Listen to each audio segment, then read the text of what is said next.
Let's set the record straight.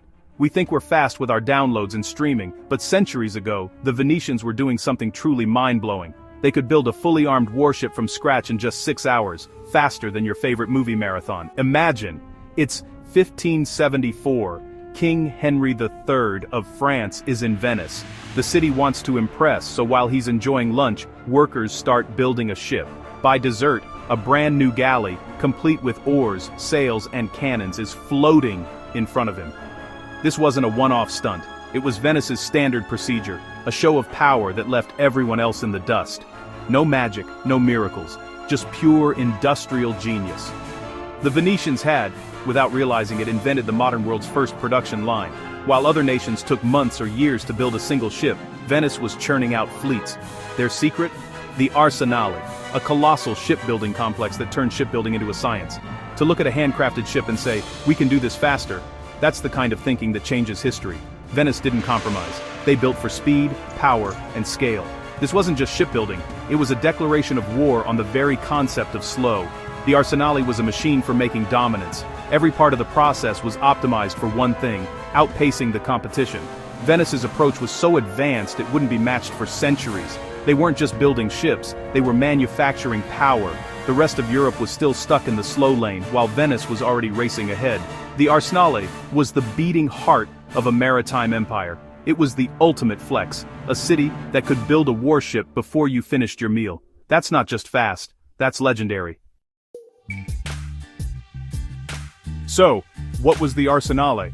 Not just a shipyard, a city within a city. At its peak, it covered 110 acres, about 15% of Venice itself. Inside its walls, thousands of workers kept the place humming day and night. The Arsenale had its own forests, rope factories, and foundries. It was the world's most advanced industrial complex. Walking through its gates was like stepping into the future. Canals crisscrossed the complex, moving half-built ships from one workshop to another. Each area specialized: frames here, planking there, caulking somewhere else. It was a perfectly choreographed ballet of production. Venice's power didn't come from armies or land, but from absolute control of the sea. The Arsenale could spit out a fleet so fast, pirates and rivals thought twice before challenging Venice. At its height, it employed up to 16,000 people, more than many medieval cities. These weren't just laborers, they were highly skilled specialists, the Arsenal Lotti. They had job security, pensions, and respect. In return, they gave Venice an industrial edge no one could match.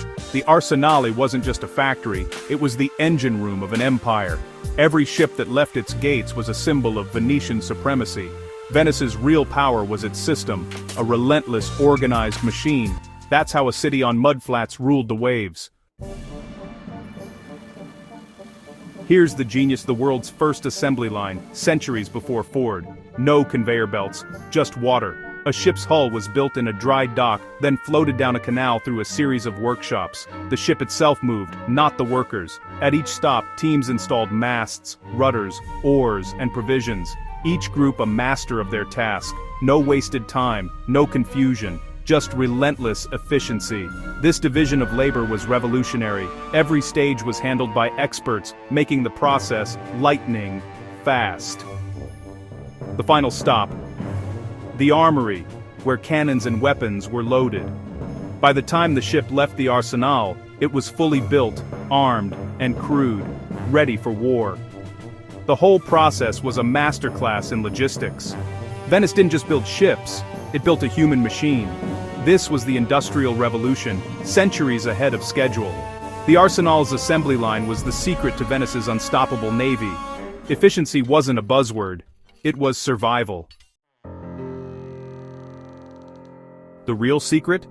Standardization. Before Venice, every ship was a unique handcrafted puzzle.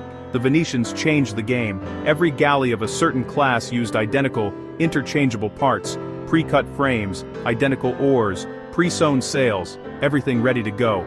If a ship was damaged, they swapped in a new part and sent it back out. Even cannons and cooking pots were standardized. This gave Venice an economy of scale no rival could match. Repairs were fast, production was faster. Venice's enemies were stuck with custom jobs. Venice was running a military-grade assembly line. That's how you win wars before the first shot is fired.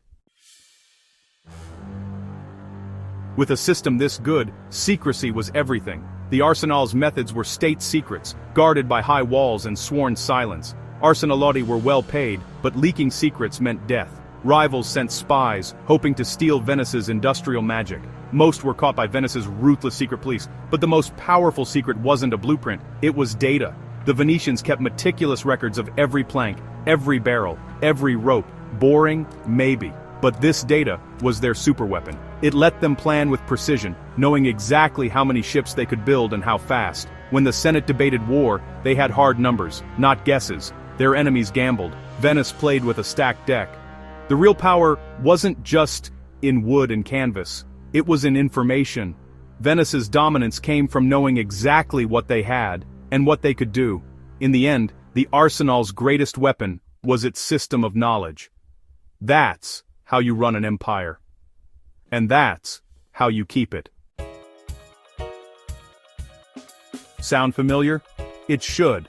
The arsenal's principles drive today's biggest companies. Modern factories like Tesla's use moving assembly lines and standardized parts, just like Venice. Amazon's strength isn't just selling everything, it's logistics and data. Their warehouses are modern arsenals, tracking millions of items in real time.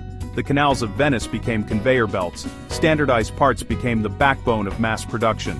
The lesson? The fastest, most organized system wins. Venice's rivals had skilled workers, but not the system. Today the battleground is global, but the weapon is the same: speed, data, and relentless efficiency. That's the legacy of the Arsenale. So, what's the takeaway? Some things never change. The Arsenale's story is a timeless lesson. Speed is the ultimate weapon. The ability to make and move things faster than your rivals decides who wins, whether in war or business. Today, digital power is nothing without real-world speed. Logistics, manufacturing, and supply chains aren't background noise, they're the main event. Venice guarded its secrets and data because they were the source of its power. Today, companies like Amazon and Google do the same. The game hasn't changed, just the scale. Venice's dominance faded, but the lesson endures. The future belongs to the fast, the organized, the relentless. Victory isn't just about ideas, it's about having the best system. The world still runs by the rules of that muddy lagoon. Master speed and organization, and you rule the world. It's as simple and as complicated as that.